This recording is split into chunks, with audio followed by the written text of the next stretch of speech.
আসসালামু আলাইকুম। আপনি কি কখনো পেঁপে চাষাবাদ করে লস করেছেন? যদি আপনি লস করে থাকেন তাহলে আপনার যে সমস্যাগুলো হলো, প্রথমত সমস্যাটা হলো আপনার সঠিক মানের চারা নির্বাচন না করা। সঠিক মানের চারা নির্বাচন করা মানে ভালো ফলন এবং লাভ নিশ্চিত। এবং তারপর দ্বিতীয়ত আপনার জমি নির্বাচন। আপনারা যারা জমি নির্বাচন ভালোভাবে করতে পারবেন বা ভালো জমি উঁচু বেড তৈরি করতে পারবেন, তাহলে আপনিও লস কখনো হবেন না। এই জন্য আমি সবসময় বলি আপনারা এই জিনিসগুলো একটু দেখে শুনে করবেন। কারণ যে কোনো জিনিস চাষাবাদ করলে নয়, চাষাবাদ করার আগে বা পূর্বে আপনাদের এই বিষয়গুলো ধারণা রাখতে হবে।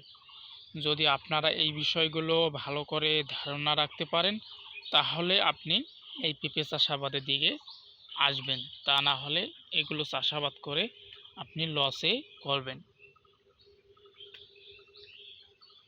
আসসালামু আলাইকুম সুপ্রিয় দর্শক, আপনারা এখন স্ক্রিনে যে পেঁপের জাতটি দেখতে পাচ্ছেন, এই জাতটির নাম হলো রেড গান 2। আমি মোহাম্মদ আলামিন ইসলাম, বর্তমান অবস্থান করছি হরকল্লি ফকিরপাড়া, পাগলাপীর সদর, রংপুর। আজকে আমি ধারণা দেব আপনাদের কিছু পেঁপে চাষাবাদ নিয়ে। আপনারা যেসব ভুল করেন, এইসব ভুল এড়িয়ে চললে আপনিও দ্রুত লাভবান হতে পারেন। পেঁপে চাষাবাদের সঠিক নিয়ম হলো আপনার গাছের দূরত্ব হলো 6 থেকে 8 ফিট এবং গর্ত কম করে হলেও আপনার 8 থেকে 10 দিন আগে করে রাখতে হবে এবং গর্তে গোবর সার, টিএসপি, ড্যাপ এগুলো দিয়ে মিক্সার করে রাখতে হবে। তারপর আপনারা সঠিক জাত এবং বিশ্বস্ত নার্সারি থেকে এই চারাগুলো ক্রয় করে নিয়ে গিয়ে আপনার পেঁপে বাগানে রোপণ করবেন এবং রোপণ করার কয়েকদিন পর আপনার যা করণীয়, রোপণ করার 2 থেকে 3 দিন পর ছত্রাকনাশক কিছু স্প্রে।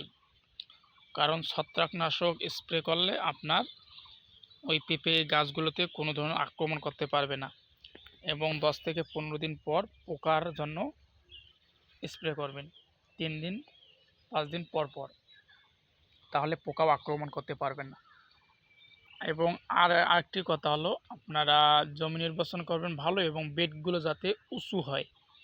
বেড উঁচু হলে আপনার পানি নিষ্কাশনের ব্যবস্থার কোনো ধরনের সমস্যা থাকবে না এবং পানি জমতেও পারবে না। এই জিনিসগুলো আপনারা একটু খেয়াল রাখবেন। পেঁপে চাষাবাদ করলেই নয় যে চাষাবাদ করে রোপণ করলাম, লাগালাম, ভালো ফলন আসবে তা না। আপনারা অনেকে বলেন আপনাদের চারা ভালো না, চারাগুলোর ফল আসে না। ভাই, যে কোনো জিনিস চাষাবাদ করলে আপনাদের ভালোভাবে আগে অভিজ্ঞতা থাকতে হবে এবং তারপর আপনারা সঠিক যত্ন করতে হবে, সঠিকভাবে সেচ, সঠিকভাবে সার প্রয়োগ এগুলো করতে হবে। তা না হলে আপনারা যে পর্যাপ্ত পরিমাণ ফলন পাবেন না। মানে গাছ রোপণ করলে যে গাছে ফল আসবে তা না, পরিচর্যা করতে হবে ঠিকভাবে এবং পানি নিষ্কাশনের জন্য এরকম নালা তৈরি করবেন ড্রেনেজ আকারে, তাহলে পানিগুলো এরকম করে বাইর হয়ে যাবে। এই জিনিসগুলো আপনারা খেয়াল রাখবেন।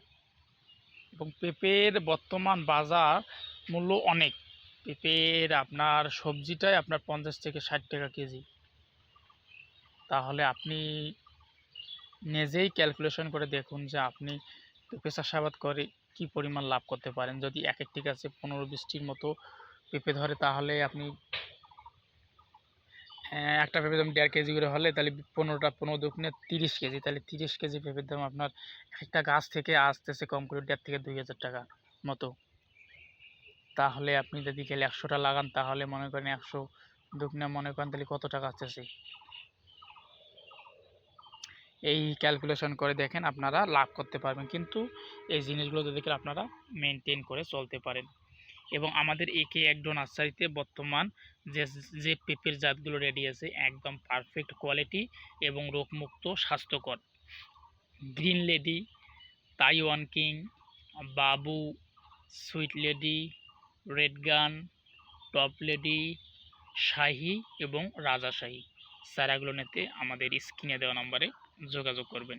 আমরা চারাগুলো বাস এবং কুরিয়ারের মাধ্যমে ৬৪টি জেলায় ডেলিভারি দিয়ে থাকি। ধন্যবাদ।